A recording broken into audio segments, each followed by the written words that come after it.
বন্ধুরা আজকে রেসিপি কী হবে দেখো। এই যে 4টা ডিম নিয়েছি, হাঁসের ডিম। ডিমের কারি হবে, পেঁয়াজ কুচিয়ে নিয়েছি, আর এই যে বরবটি ভাজা হবে, পটল ভাজা করব কটা, আর এই যে এটা রাই খঞ্জন সজনা একটু ভাজা হবে, সাথে ডিমের কারি। বরবটিটা ভাজা হয়ে গেছে, তুলে নেব। বরবটি ভাজা খুব পছন্দ আমার ছেলে। দেখো ভাজা হয়ে গেছে, নামিয়ে নেব। পটল ভাজা বসিয়ে দিলাম, এলাচ দারচিনি দিলাম, এখন পেঁয়াজ কুচি দিয়ে দিলাম। এখন আমি ভেজে নেব বন্ধুরা। এই যে দেখো সবগুলো ডিম এইভাবে ভেজে নেবো ভালো করে, লাল লাল করে। এই যে বন্ধুরা আদা জিরে লঙ্কা সব বাটা, একটু ধনে বাটা সব দিয়ে দেবো। আগে আমি কাজু বাটাটা দিয়ে দিলাম, এই যে দেখো।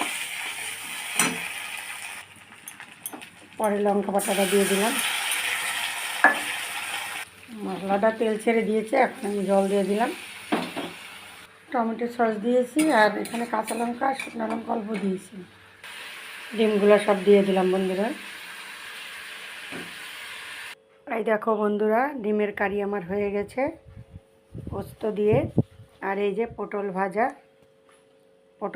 পাঁপড় ভাজা, সজনে এমনি ভেজেছি, এই দেখো।